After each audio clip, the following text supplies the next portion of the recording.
My father refused to walk me down the aisle. Your sister is uncomfortable with all the attention you're getting. I said, thanks for showing me who really matters to you.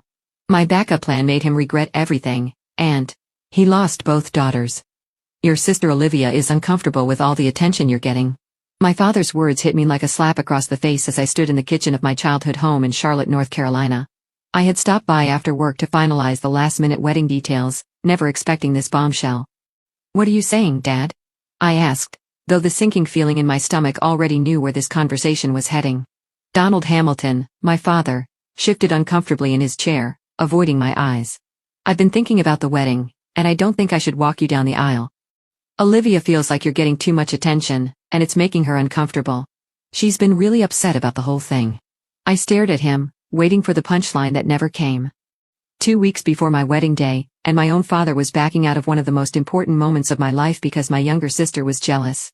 Thanks for showing me who really matters to you, I said quietly, my voice steady, despite the rage building inside me.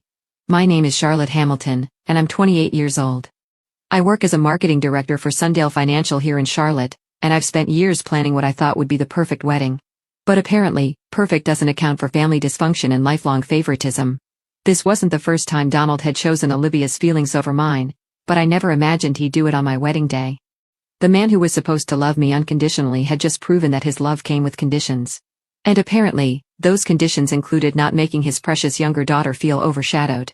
I felt something crack inside me. Not just my heart, but my expectations. My hope that maybe this time would be different. The kitchen fell silent except for the ticking of the old grandfather clock that had been in our family for generations. How fitting that the only constant, reliable presence in this house was made of wood and metal rather than flesh and blood. Charlotte, you're being dramatic, Donald said, still not meeting my eyes. Olivia is having a hard time right now, and as her father, I need to support her. And as my father? I asked. But he didn't answer. That's when I knew exactly what I had to do. The solution was so obvious I couldn't believe I hadn't thought of it immediately. If Donald Hamilton didn't want to walk me down the aisle, there was someone who had been more of a father to me anyway. Someone who had never once chosen Olivia's feelings over mine. Someone who had earned that honor through decades of unwavering love and support. The revenge I was about to unleash would be poetic in its justice. Growing up, I had always been caught between two father figures. There was Donald, my biological father, who worked long hours at the textile factory and seemed perpetually tired, perpetually distant. Then there was Grandpa Theodore, my mother's father, who had moved in with us after my mother died when I was 8 years old. Theodore Hamilton had been the one to braid my hair for school when Donald was too busy. He attended every parent-teacher conference, every school play, every graduation ceremony.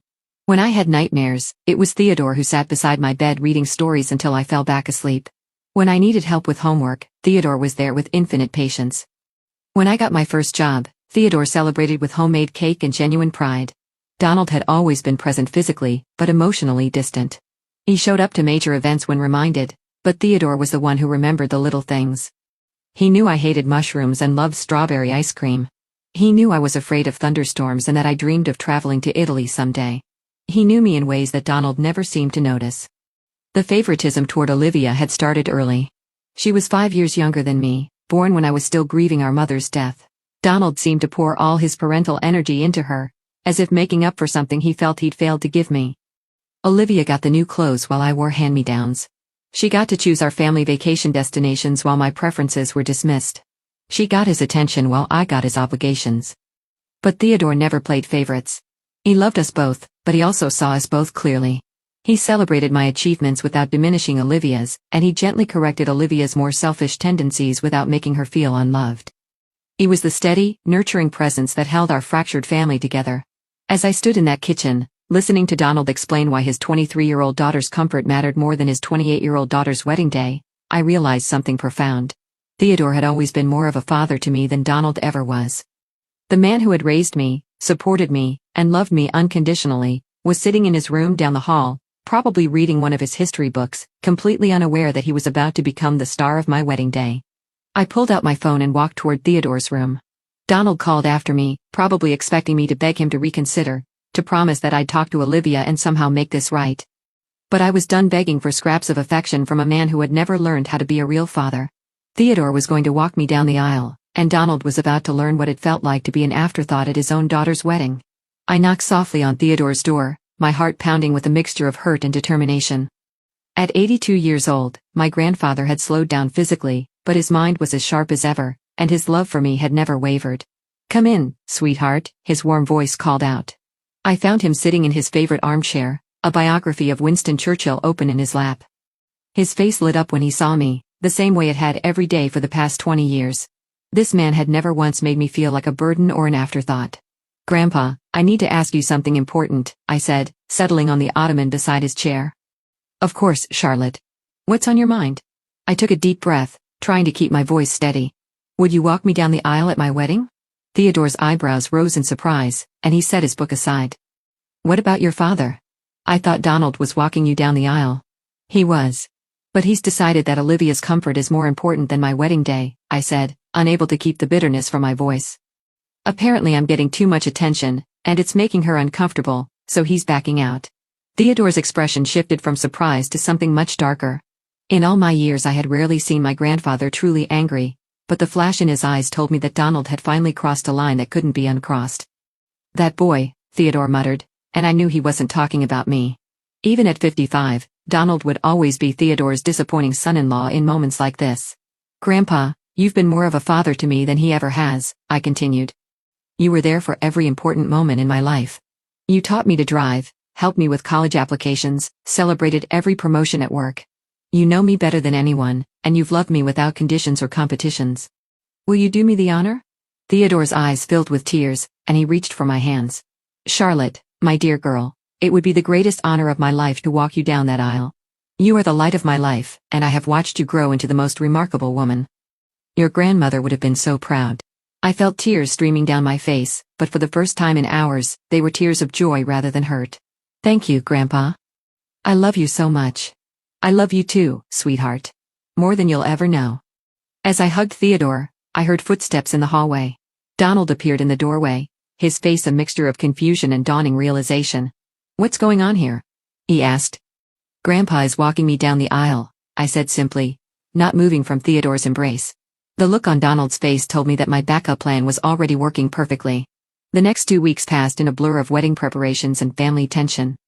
Donald had tried multiple times to convince me to let him walk me down the aisle, but each conversation only reinforced my decision. He would start with guilt, move to anger, and then attempt bribery. But never once did he actually acknowledge what he had done wrong. "Charlotte, you're being ridiculous," he said during one particularly heated discussion. "I'm your father. It's my right to walk you down the aisle." "Rights are earned, not given," I replied calmly. "Grandpa earned that right every single day for 20 years. What Donald didn't understand was that this wasn't just about the wedding day.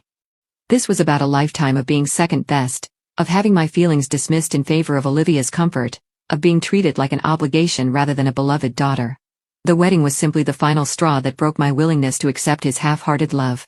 Theodore, meanwhile, had thrown himself into wedding preparations with enthusiasm that warmed my heart. He insisted on buying a new suit, spent hours practicing his walk to make sure he could handle the aisle without his cane, and even asked to see the church beforehand so he could visualize the moment perfectly. "I want everything to be perfect for you, my dear," he said as we stood in the sanctuary of St. Michael's Church, where I would be married in 10 days. "It will be perfect because you'll be there," I assured him. The guest list had become another source of drama. Most of our extended family knew Theodore as my primary father figure, so they weren't surprised by the change. In fact, many of them seemed relieved that someone would finally stand up to Donald's favoritism. My Aunt Patricia, Theodore's daughter and my mother's sister, had been particularly supportive. "It's about time someone put that man in his place," she said during a phone call. "Theodore raised you after your mother died, not Donald. Theodore deserves this honor." But Olivia was furious. She had called me 3 times, each conversation more heated than the last. "You're destroying our family," she accused during our final conversation before the wedding. "Dad is heartbroken, and it's all your fault. Dad made his choice when he decided your feelings were more important than my wedding," I replied. "I'm just living with the consequences of his decision." "You're being selfish and vindictive." "I'm being authentic for the first time in my life," I said. "I'm done pretending that Dad's neglect is acceptable just to keep the peace." The truth was, I wasn't trying to punish Donald as much as I was trying to honor the man who had actually earned the title of father in my life. Theodore had been my rock, my supporter, my cheerleader, and my guide. He deserved to walk me down the aisle not as a replacement for my father, but as recognition of who my real father had always been. 3 days before the wedding, Theodore and I met with Reverend Matthews, who would be officiating the ceremony. I had asked for a special addition to the traditional service. Reverend, when you introduce the person walking me down the aisle, I'd like you to say something specific, I explained. Of course, Charlotte. What would you like me to say? I'd like you to announce Theodore Hamilton, Charlotte's beloved grandfather and the father figure who raised her with unconditional love. Reverend Matthews smiled warmly. That's beautiful, Charlotte. I think that's a perfect tribute to your grandfather's role in your life. Theodore squeezed my hand, tears in his eyes. You don't need to do that for me, sweetheart. I'm not doing it for you, Grandpa, I said. I'm doing it because it's the truth. The morning of my wedding dawned clear and bright, a perfect October day in Charlotte. I woke up in my childhood bedroom, feeling a strange mixture of excitement and melancholy. This was supposed to be the happiest day of my life, and in many ways it would be, but the absence of my father's support cast a shadow over everything. Theodore knocked on my door at 8 a.m., carrying a cup of coffee made exactly how I liked it. Good morning, beautiful bride, he said, his eyes already bright with pride and joy. Good morning, Grandpa, I said, accepting the coffee gratefully. Are you ready for this? I've been ready for this day since you were 8 years old, he said simply. We spent the morning getting ready together, something that felt surprisingly natural. Theodore had always been comfortable with the emotional intimacy that Donald had never managed. He helped me with my necklace, told me stories about my mother's wedding day, and held my hand when I got nervous about walking down the aisle. Your mother would be so proud of the woman you've become, he said, as we looked at ourselves in the full-length mirror. And she would be proud that you chose love over obligation today. At noon, we arrived at the church. I could see Donald's car in the parking lot, and I felt a familiar knot in my stomach. He would be sitting in the congregation as a regular guest, watching his father-in-law fulfill the role he had abandoned. Part of me felt guilty for the humiliation he would experience, but a larger part of me felt vindicated. Actions had consequences, and he was about to experience his. In the bridal room, my maid of honor Jessica helped me with final touches to my dress and makeup. She had been my roommate in college, and knew the full history of my relationship with Donald and Theodore. Are you having any second thoughts? She asked gently. None at all, I said firmly. Grandpa has earned this moment, and Dad chose to give it up. I'm at peace with my decision. At 2 p.m., the music began. Jessica and the other bridesmaids walked down the aisle, followed by my flower girl, Olivia's 6-year-old daughter Sophia, who had thankfully been kept out of the adult drama. Then it was time. Theodore appeared at my side, looking distinguished and proud in his new navy suit. He had traded his usual cane for a walking stick that had belonged to his own father, a family heirloom that made the moment even more meaningful. Ready, my dear? He asked, offering me his arm. Ready, Grandpa, I said, taking his arm and feeling a sense of rightness that I had never experienced with Donald. The church doors opened, and I saw the faces of everyone I loved turning toward us. My husband-to-be, James, stood at the altar with tears in his eyes. The photographer captured every moment as Theodore and I began our walk down the aisle.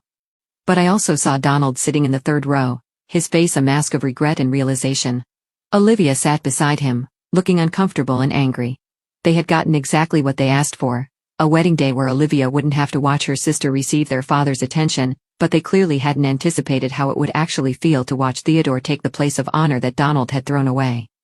As we walked, I heard whispers of approval from the guests, many of whom knew our family history and understood the significance of this moment. This was it. This was my revenge. Sweet and public and absolutely justified. As Theodore and I reached the front of the church, Reverend Matthews stepped forward with a warm smile. Dearly beloved, he began, we are gathered here today to witness the marriage of Charlotte Hamilton and James Rodriguez. Charlotte is being walked down the aisle by Theodore Hamilton, her beloved grandfather and the father figure who raised her with unconditional love. The words rang out clearly through the sanctuary, and I saw several guests nodding in approval. Theodore squeezed my arm gently, his eyes shining with pride and emotion. Who gives this woman to be married to this man? Reverend Matthews asked. Theodore straightened his shoulders, his voice strong and clear despite his 82 years. Her grandmother Margaret and I do, with all our love and blessing. I glanced back toward the congregation and saw Donald's face had gone pale. The public announcement of Theodore's role, combined with the traditional giving away ceremony, had made it crystal clear to everyone in attendance who had actually earned the right to this honor. Several relatives were looking between Donald and Theodore, with expressions that ranged from approval to barely concealed judgment. Olivia sat rigid in her seat, her face flushed with what looked like embarrassment rather than the satisfaction she had probably expected to feel. She had wanted less attention on me, but instead she had created a situation where everyone in the church was acutely aware of our family drama and Donald's failure as a father. After Theodore kissed my cheek and took his seat in the front row, the seat traditionally reserved for the father of the bride, the ceremony continued. James and I exchanged vows, rings, and our first kiss as husband and wife. But I kept glancing at Theodore, who was beaming with such joy that it made my heart full despite everything. The recessional music began, and as James and I walked back down the aisle as newlyweds, I saw the full impact of my decision written on faces throughout the congregation. Aunt Patricia was crying happy tears and nodding approvingly at Theodore. My cousins were smiling and whispering positive comments. Even James's family, who didn't know our history, seemed charmed by the dignified older gentleman who had clearly played such an important role in my life. But Donald looked devastated. Not angry, not frustrated, devastated. He was seeing, perhaps for the first time, what his years of emotional neglect and favoritism had cost him. He had lost the honor of walking his daughter down the aisle, but more than that, he had lost the respect of his extended family and the acknowledgement of his role in my life.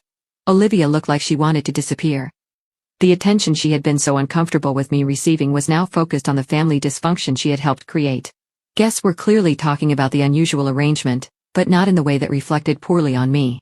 Instead, they were praising Theodore's obvious devotion and quietly questioning Donald's absence from the father of the bride role. As we reached the back of the church, Theodore caught up with us, moving more quickly than I had seen him move in years. "Charlotte, my dear girl," he said, tears streaming down his face. "That was the most beautiful ceremony I've ever witnessed. I am so proud to be your grandfather, and so honored that you chose me for this moment. Thank you for being the father I needed when I needed one," I said, hugging him tightly. Behind us, I could hear the murmur of guests discussing the ceremony, and I knew that the story of Theodore's walk down the aisle would be told and retold at family gatherings for years to come. Donald's absence from his traditional role would become family legend, a cautionary tale about the consequences of favoritism and neglect. My revenge was complete, and it was perfect. The reception at the Charlotte Country Club was everything I had dreamed it would be, made even more special by Theodore's presence at the head table. As the father figure who had walked me down the aisle, he sat in the place of honor typically reserved for the father of the bride, while Donald sat at a regular guest table with Olivia and her family. During the cocktail hour, I watched as guest after guest approached Theodore to congratulate him and share stories about his role in my life. My college friends talked about how he had visited me at school and taken me out for dinner whenever I was homesick. My coworkers mentioned how he attended every one of my work presentations and company picnics. Family members shared memories of Theodore stepping in to fill the gaps that Donald had left. "Theodore, you did such a beautiful job walking Charlotte down the aisle," said Mrs. Henderson, our longtime neighbor. "You could see how much that moment meant to both of you." "It was the honor of my lifetime," Theodore replied, his voice still thick with emotion. Meanwhile, I noticed that Donald was having very different conversations. People were politely asking where he had been sitting during the ceremony, and his explanations were met with confused and sometimes disapproving expressions. The story was spreading through the reception, and not in a way that painted him in a favorable light. When it came time for the father of the bride speech, I stood up and took the microphone. "I want to thank someone very special," I began, looking directly at Theodore. "Grandpa, you have been my rock, my guide, and my biggest supporter for the past 20 years. You taught me what unconditional love looks like, and you showed me every day that actions matter more than titles. Thank you for being the father I needed when I needed one most. This day wouldn't have been complete without you by my side." The applause was thunderous, and I saw several guests wiping away tears. Theodore stood up and bowed slightly, his face radiant with pride and joy. As the evening progressed, the full weight of Donald's choice became increasingly apparent. During the traditional father-daughter dance, I danced with Theodore instead, and the DJ announced it as Charlotte dancing with her grandfather Theodore, who raised her and walked her down the aisle today. The symbolism was unmistakable.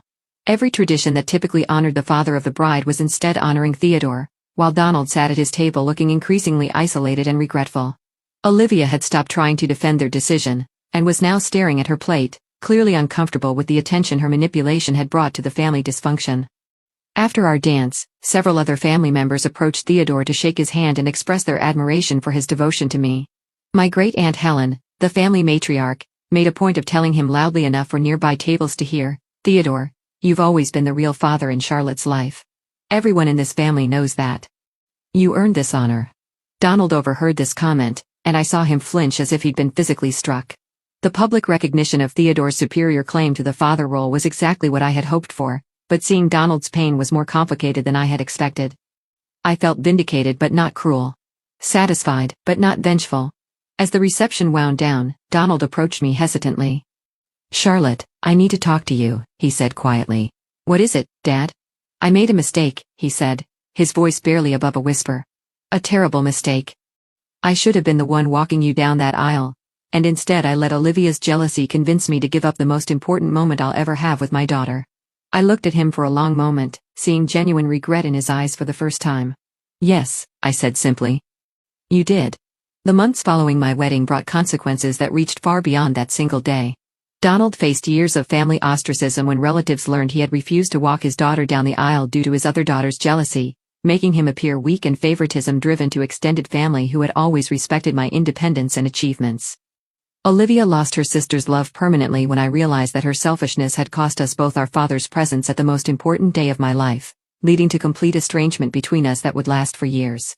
Donald's relationship with both daughters deteriorated as I maintained limited contact while Olivia grew resentful that her manipulation had backfired and created family drama she couldn't control, leaving him isolated from both children. He had failed in different ways.